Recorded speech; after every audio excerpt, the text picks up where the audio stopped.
Bonsoir à tous, merci d'être avec nous. À la une, cet incendie hier soir dans un immeuble des Eaux Vives. Heureusement, le feu a été contenu à l'extérieur des appartements. Céline Argento a recueilli le témoignage des riverains. Une exposition interactive est inaugurée ce soir au Bastion. Elle veut briser un tabou, celui du suicide chez les jeunes. C'est la première cause de mortalité chez les 15-29 ans en Suisse. Le docteur Anne Edan, responsable de l'unité spéciale DHUG, est notre invité. Le sujet est souvent tabou. Le suicide est la première cause de mortalité des 15-29 ans.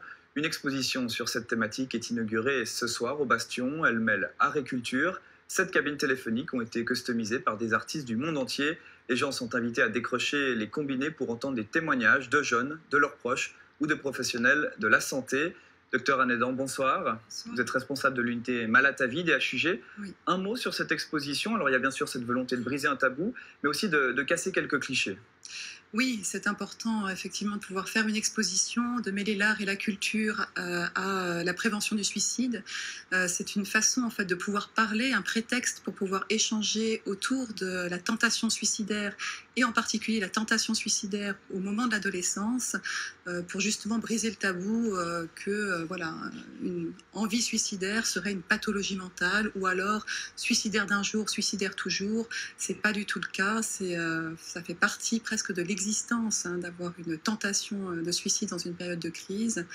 Et l'adolescence est une période de crise. Justement, si on regarde les statistiques, 2% des jeunes Suisses disent avoir des pensées suicidaires tous les jours ou tous les 2 jours. C'est la plus grande cause de mortalité, la première cause de mortalité chez les 15-29 ans. Comment on explique que ça se manifeste beaucoup chez les jeunes ? Oui, alors vous soulignez le scandale en fait que c'est un adolescent qui se donnerait la mort. On ne meurt pas en fait quand on a entre 15 et 29 ans d'une maladie par exemple. On peut l'expliquer, d'après mon expérience, par ce qui fait l'adolescence, c'est-à-dire la puberté, l'apparition de la sexualité, le rapport aux autres, le fait de devoir trouver une place au sein du social. Donc tout ça, c'est des éléments voilà, auxquels l'adolescent doit faire face. C'est très concentré. Et puis, on va trouver beaucoup de facteurs déclenchants à la crise. Justement, ces facteurs et aussi ces signes avant-coureurs, beaucoup de parents se sentent démunis, ne voient pas la détresse de leur enfant. Quels sont ces signes avant-coureurs ?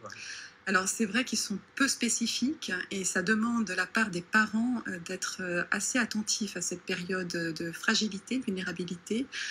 Je dirais tout changement, même minime chez leur enfant, c'est-à-dire peut-être qu'il investit un peu moins l'école ou les activités qui étaient autrefois investies, qui auraient un peu moins de contact social qu'auparavant, l'apparition d'une consommation toxique, enfin, c'est très peu spécifique et à ce moment-là, je crois que c'est vraiment important que les parents gardent un contact et un dialogue avec. Il faut parler à son enfant à ce moment-là, c'est important. Il faut parler, on ne parlera jamais trop.